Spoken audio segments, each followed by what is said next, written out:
Hey guys, thanks for watching. This is Be Better Golf Live. I'm here, my name is Brendan DeBoer, I'm the host. I'm here with Monty Scheinblum, instructor to guys on the PGA Tour, great amateurs and average players as well, right?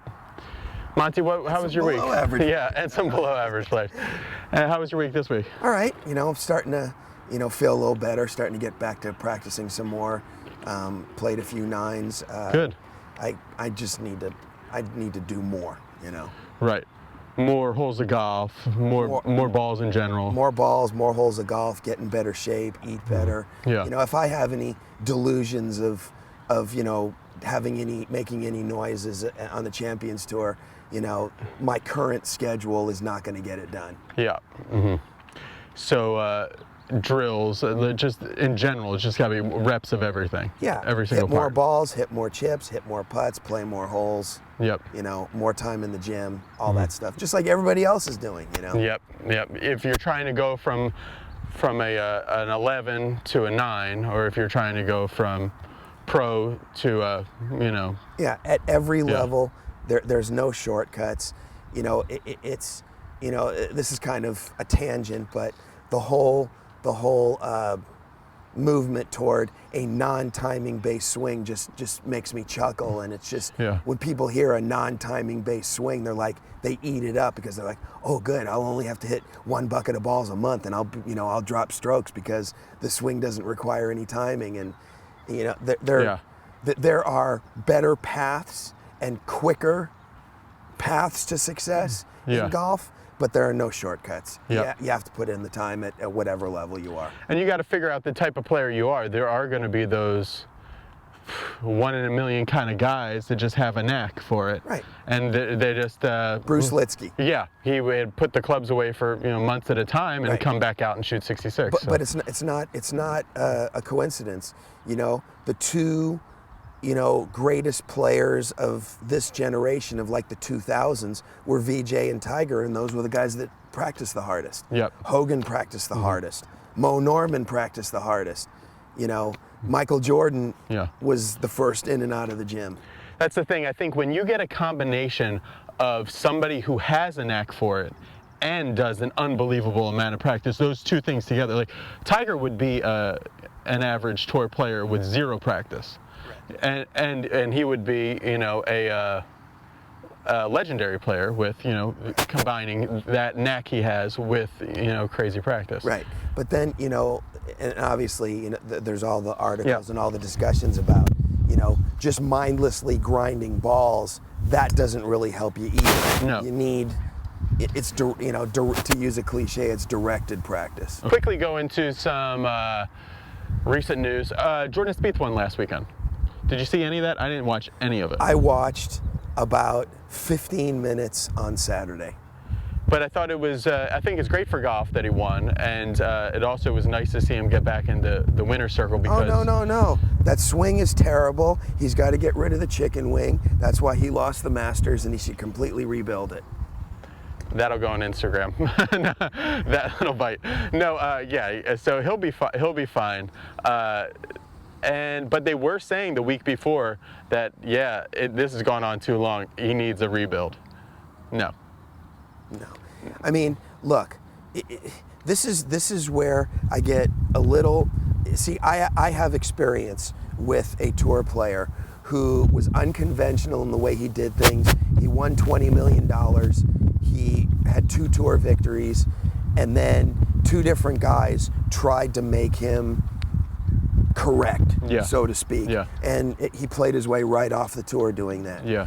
And then the flip side is, you've got guys like Spieth, like Dustin Johnson, Kenny Perry, Bryson DeChambeau was the latest one, where these guys learn to do it a certain way. Mm-hmm. And then the other extreme is the golfing public says, this is the shortcut. Yeah. I'll get clubs all the same length, I'll bowl my left wrist, I'll pull with my left elbow, and then I'll be pure, So you don't want to ruin a homemade move that's successful.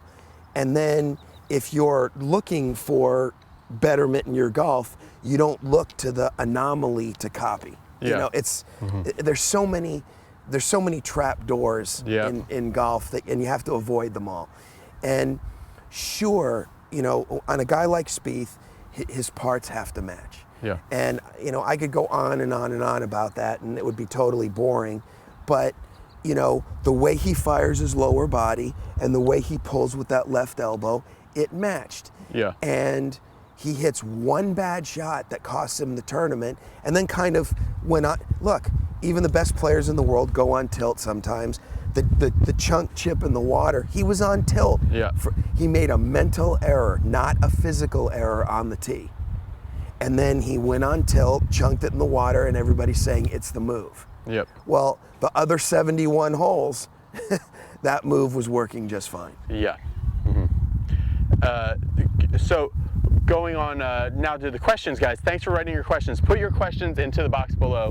I'll be checking it periodically as we go back and forth. We're only going to do a few questions because today, this episode is going to be about the short game. Behind us here is the short game area. So we'll start here doing some pitching and then we'll move on over there.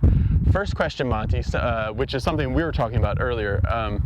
Somebody wanted to know, how does a person like Gary Woodland generate so much speed coming from such a short position, swing-wise, left arm-wise? Because it's Gary Woodland. Right. He's 6'4" or 3". Oh, I don't think he's not quite that big, but yeah. I mean, this, you know, it's like people look at me and they're like, okay, you know, let's go back to my long driving days when I wasn't so round. But, you know, even with the extra weight on, you know, I can still swing it at almost 130 miles an hour. And, you know, I was the longest hitter in the world. And to look at me, I'm a decent sized guy. I'm about 6'2". I was like 195 pounds and no muscle. I was born with the ability to hit the ball really, really far. Yeah. You know, Gary Woodland was born with the ability to hit a golf ball really, really far.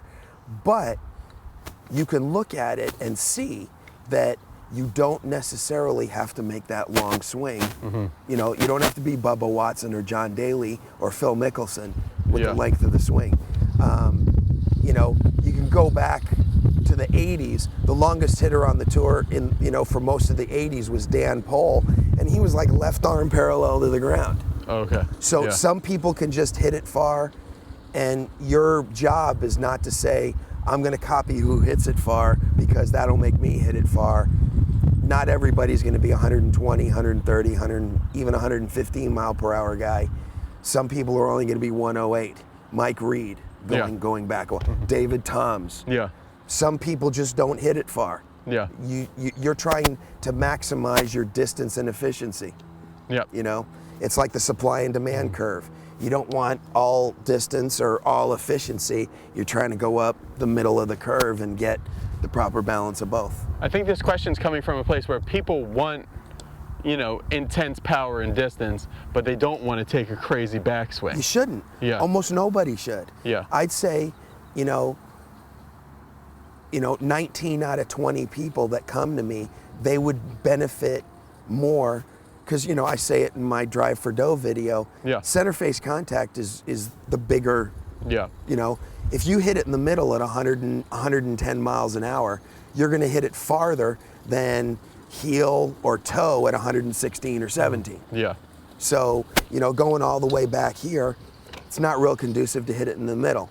So you're looking for, you know, efficiency and power, the best combo. And for most people, it's a shorter swing, not a longer one. Yeah. Then, what was I going to say? Somebody is interested or thinking about doing lessons with you. When a brand new person comes to you for lessons, they're wondering what's the normal prescription for like getting better? The first time people come, it's really two things. I don't like overwhelming people with information. That's why I don't let people look at their whole flight scope thing. I let them look at one or two numbers. You know, I don't flood them with all the technology at the first lesson.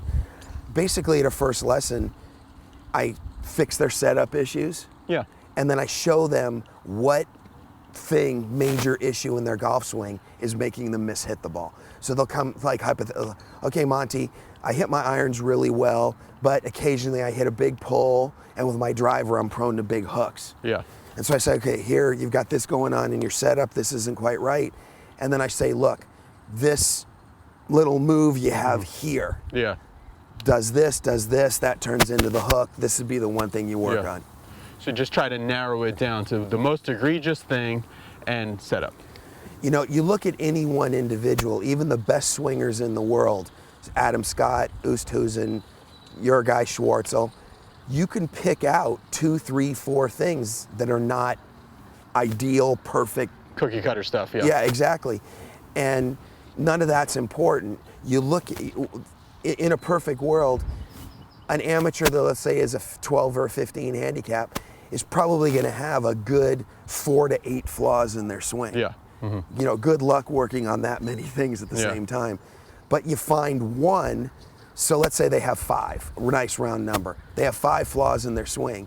You find one that eliminates 2 of them and makes the other 2 not quite so bad. All of a sudden you've got a huge improvement in the swing just fixing one thing. Yep. So, somebody else asked, last week we talked about this, and I think it'll be a quick answer this week. But last week we talked about the player that sucks it to the inside. Right. So naturally somebody's asking me, well, what about the guy that takes it too far that way? Right. That's just more horizontal then. Right. Yeah. I mean, there's never a short answer with me. You know that. Essentially, it's all about if you can get your hand path and your wrist set to match. And essentially, you know, there's some in and there's some up in every golf swing, because you're going from here to there. Yeah. There's some in, there's some up, and you've got to create the in and the up correctly. So the guy that's going like this is creating too much in and not enough up. Yep. The guy that's going this way may have too much up, may just have not enough in. You know, that's what you're looking for. Yep. The proper amount of in and up. Yep. Try that. All right, guys, we're going to do 2 more questions because I want to get enough time for the short game part of this. Thanks for tuning in, everybody. Try again. Yeah, David, sorry.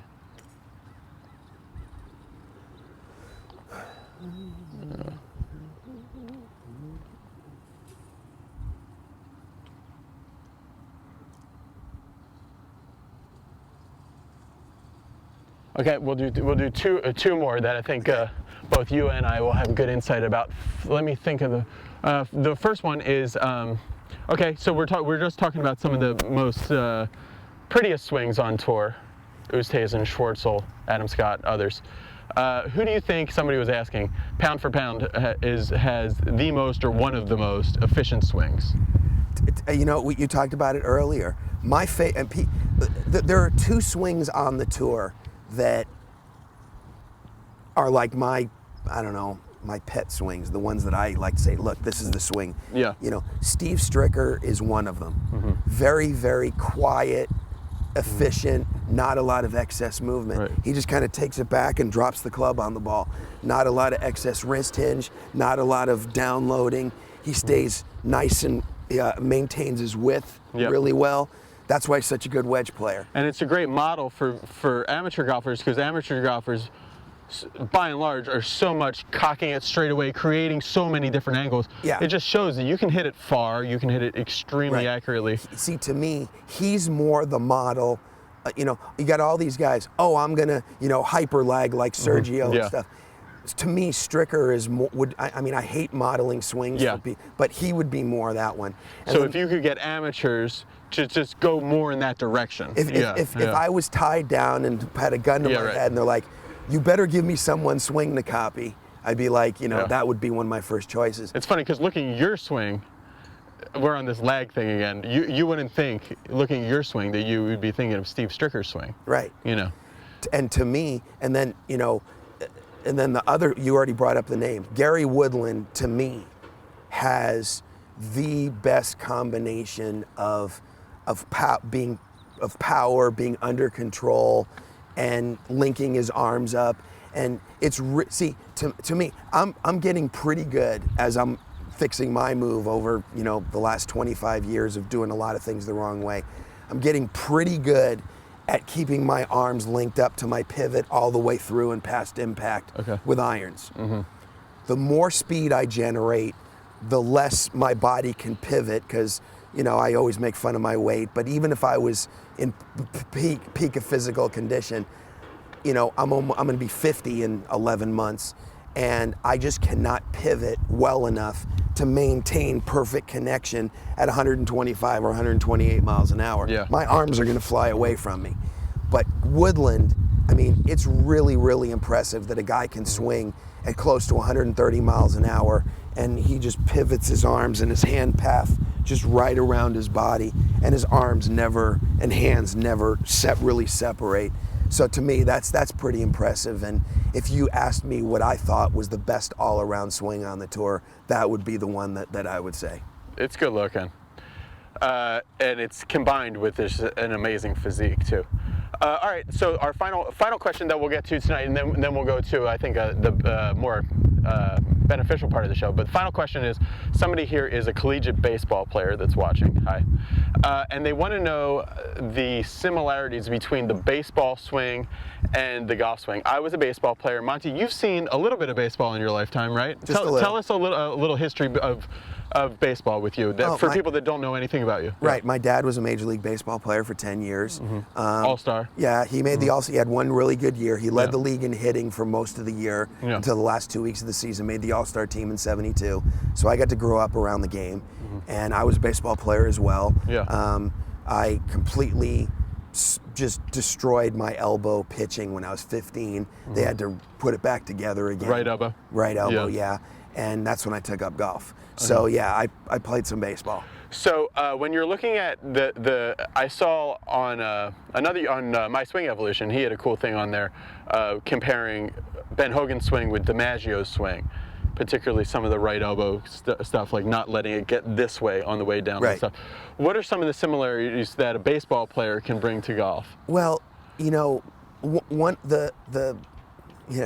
And for our international audience, because we do have a large one of those, baseball is a sport with a ball and a stick. So yeah, it's like cricket, but then nothing like it. Right? Yeah, right. You know, the video that made me, you know, I don't want to say made me famous, but that brought attention to me. Okay. Is, you know, it's called the Plane and Release by Feel, and it was just a basic understanding of trying to get your arms and your shoulders to turn at one level. Yeah. It's where, you know, I have the golf ball teed up, you know, at chest high.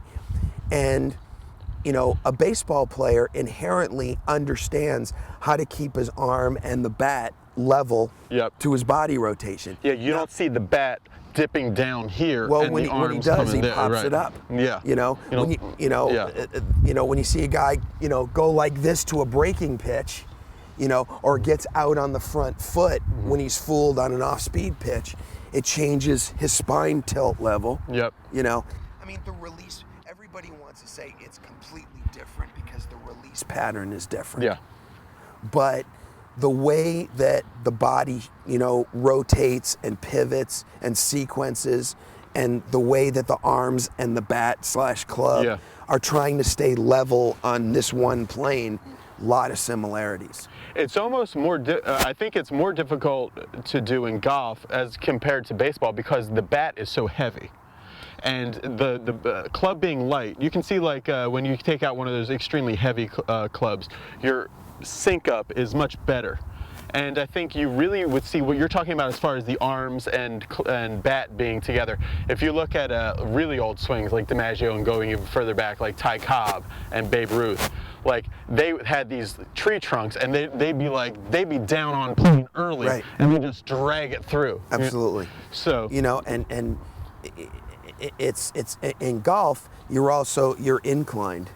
Yeah. You know, your brain inherently either wants to lift the club and keep it out here and swing like this, or you want to suck it straight inside because instinctually you want to swing it like a baseball bat. Yeah. And people say, oh, that was my baseball swing, like it's a negative thing. Yeah. But if people would swing the club more like a baseball bat and have the arms working around the body this way, especially you know, on the finish. You see so many people finish like this because they're going, hi-ya, and then the arms have to exit like this, as opposed to, you know, shallowing the hand path and then getting it to work around you like a baseball swing.